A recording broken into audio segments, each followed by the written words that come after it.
If you think the world is a mess now, that just means you weren't around in the 1970s. In Britain, where I grew up, the low point was known as the Winter of Discontent, a line borrowed from Shakespeare's Richard III.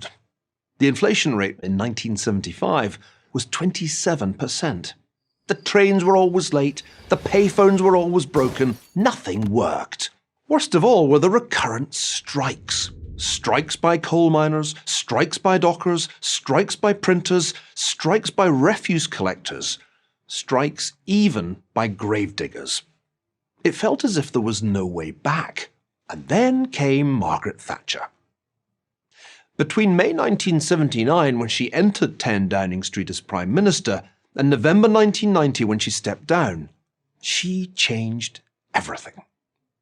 Born on October the 13th, 1925, she was an improbable saviour. Nothing in her middle-class childhood suggested the future ahead of her.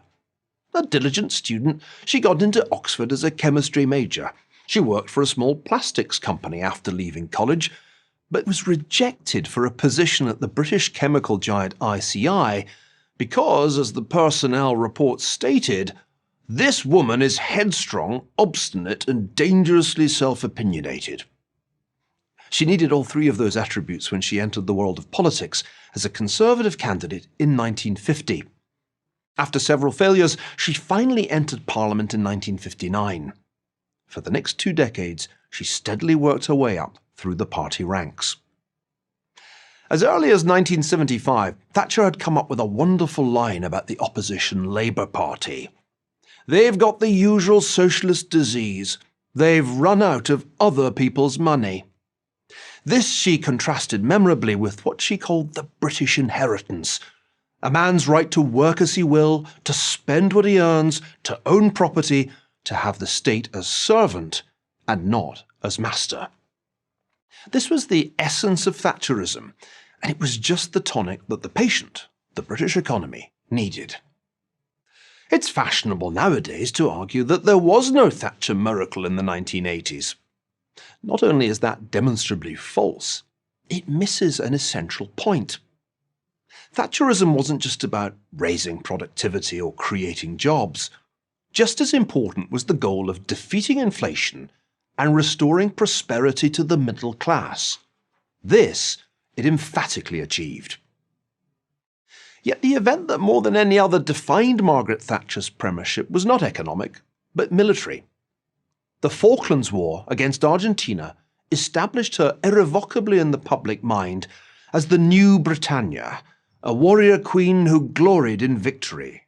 And of course it ensured a Conservative win in the 1983 election.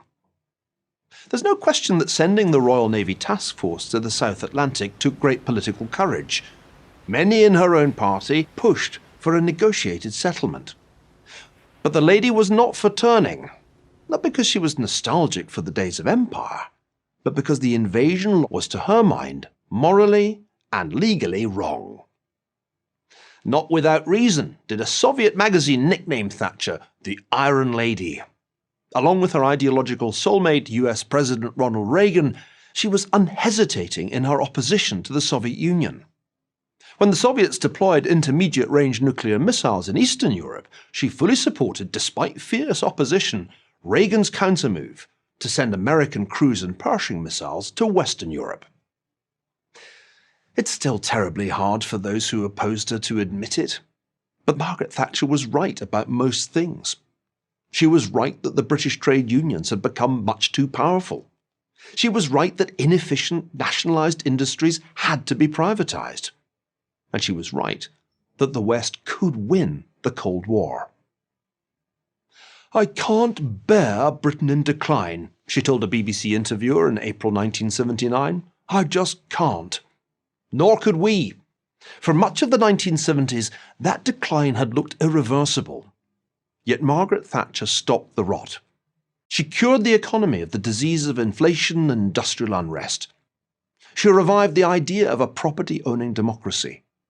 And with her courageous and principled foreign policy, she restored Britain's standing in the world. Those of us who stood by her are entitled to feel proud that we were on history's winning side. but we should have no illusions about the humble supporting roles we played.